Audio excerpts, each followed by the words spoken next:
গুলি করে হত্যা করার ষড়যন্ত্র ছিল ভারতীয় ভারতীয় এজেন্ট এবং ভারতীয় যত সেবাদাস, ভারতের 5-8 গোলাম যারা এই দেশে আছে, এটা তাদেরই পরিকল্পিত ষড়যন্ত্রের অংশ।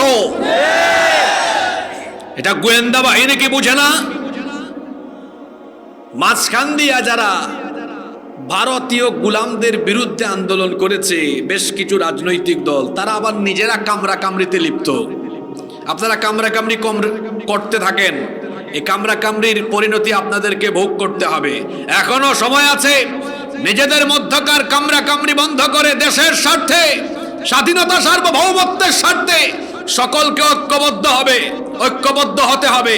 এজন্য বিএনপি, জামাত, এনসিপি সহ এদেশে যত রাজনৈতিক দল আছেন সবাইকে আমি বলবো, দেশের স্বার্থে এবং ভারতীয় আগ্রাসন মোকাবেলায়, ভারতীয় আধিপত্যবাদ মোকাবেলায় একই প্ল্যাটফর্মে এসে সবাইকে তা মোকাবেলা করতে হবে।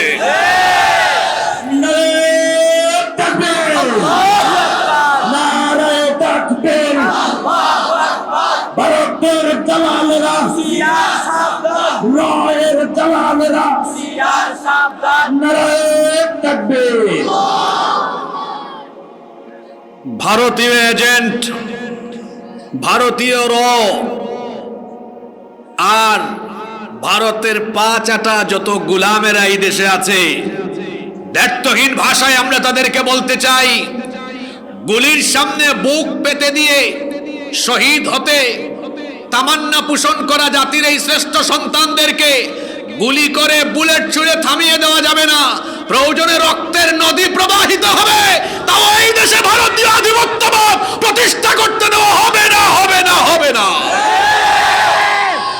এই দেশে যত যুবকেরা আছে, প্রত্যেকটা যুবক এক একটা হাদির প্রতিচ্ছবি, ঠিক না বেঠিক?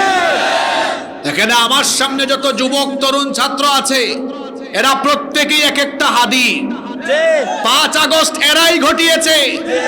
সুতরাং এত হাদি, লক্ষ লক্ষ কোটি কোটি হাদি, এরা বেঁচে থাকতে এই দেশে ভারতীয় একটা এজেন্ডাকে বাস্তবায়ন করতে দেওয়া হবে না।